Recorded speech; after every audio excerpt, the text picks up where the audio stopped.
Good morning, students. If tangents are drawn through a point P to the ellipse 4x square plus 5y square equals to 20, having inclination theta, theta 1 and theta 2, such that tan theta 1 plus tan theta 2 equals to 2, find the equation of the locus of point P. देखिए कि हमें सबसे पहले तो इस जो information है उसको पहले हमने लिख लेते हैं।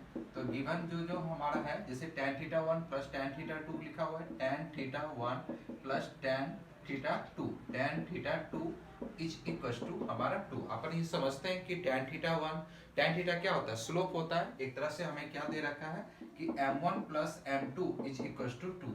तो एक तो मेरा इक्वेशन 1 एक आ गया यहाँ से, इंफॉर्मेशन जहाँ से यहाँ से आया। इसके बाद फिर हमारा जो इक्वेशंस दिया है, जो भी पॉइंट, जिस पॉइंट का हमें लोकस निकालना है, तो लोकस के पॉइंट को हमने x, y ही ले लेते हैं, क्योंकि ऐसे तो h के लिया जाता है, तो h के को बाद में लास्ट में हम x, y ही लेते हैं। फिर हमें ये जो हमारा इलिप्स का इक्वेशन है, इलिप्स के इक्वेशन को भी हम स्टैंडर्ड फॉर्म में लिख लेते हैं। तो 4x square plus 5y square is equal to 20 दिया, तो हम 20 को इधर ले आएंगे नीचे, तो यहाँ पे 20 अपॉन यहाँ से 5y स्क्वायर अपॉन यहाँ पे 20 इज इक्वल टू 1 होता है। ये मेरा इससे कट हो रहा है, तो 5 यहाँ पे 4, तब यही मेरा इक्वेशन क्या हो गया, x square upon 5 plus y square upon 4 is equal to 1। जब आप इसको कंपेयर करोगे कौन सा इक्वेशन से, ये equation x square upon a square plus y square upon b square is equal to 1, तो यहाँ से हमारा क्या आ रहा है, a स्क्वायर की वैल्यू मेरा 5 आ रहा है और b स्क्वायर इक्वल टू 4 है। उससे हमारा टेंजेंट ड्रॉ करना है। तो हमें स्लोप के फॉर्म में लेते हैं, क्योंकि सम ऑफ स्लोप हमारा उसी से आएगा, क्योंकि हमें टेंजेंट्स का फॉर्मूला जो हमारा स्लोप फॉर्म में वो वाला फॉर्मूला लगेगा, उसी में हमारा दो टेंजेंट ड्रॉ हो पाएगा, क्योंकि यहाँ से हमें इससे ये हमें हिंट्स मिल रहा है कि सम ऑफ स्लोप हमें लगेगा। तो दो स्लोप वाला इक्वेशन कौन सा देता है, जो हमारा टेंजेंट्स के एक्सटर्नल पॉइंट से जब हम टेंजेंट ड्रॉ करते हैं। तो मेरा स्लोप फॉर्म में equation of tangent tangents in slope form, तो क्या होता है, y is equal to mx plus minus under root a square m square plus हमारा बी स्क्वायर होता है। ठीक है, तो अब यहाँ से देखिए,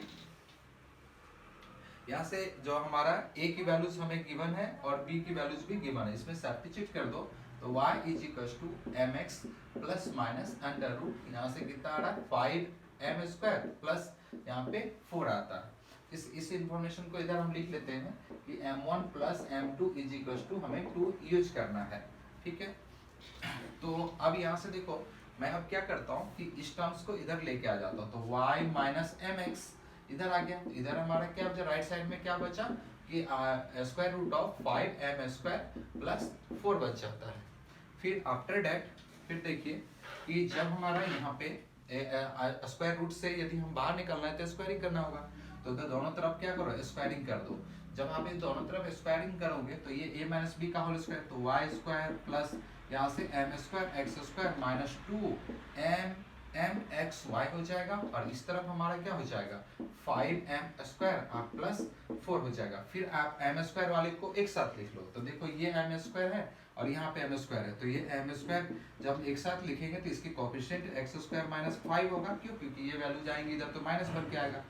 फिर हमारा टर्म्स क्या है, माइनस m इंटू बेटा यहाँ पे कि 2xy इंटू m एक हो गया, और फिर हमारा ये लास्ट टर्म जो कांस्टेंट हमारे लिए होगा, यदि हम m को यदि क्वाड्रेटिक समझे तो y square minus 4 is equal to 0। तो देखो m की हमारा क्वाड्रेटिक बन गया। तो अब यहीं पे हम क्या करते हैं कि सम ऑफ स्लोप लिखते हैं, तो sum of slope is equal to यहाँ पे क्या होगा माइनस b अपॉन a, मतलब दैट मींस 2xy, क्योंकि b तो यहाँ ये है माइनस 2xy अपॉन a कितना है x स्क्वायर माइनस 5।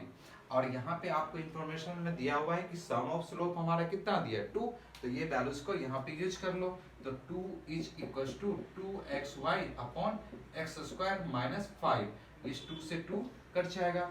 तो ये हम इसको यदि हम क्रॉस मल्टीप्लीकेशन आउट कर दें तो ये क्या हो जाएगा x square minus 5 is equal to 2xy, तो इक्वेशन हो जाएगा x square minus 2xy minus 5 is equal to 0। तो ये मेरा इसके पी पॉइंट का लोकस निकल जाएगा।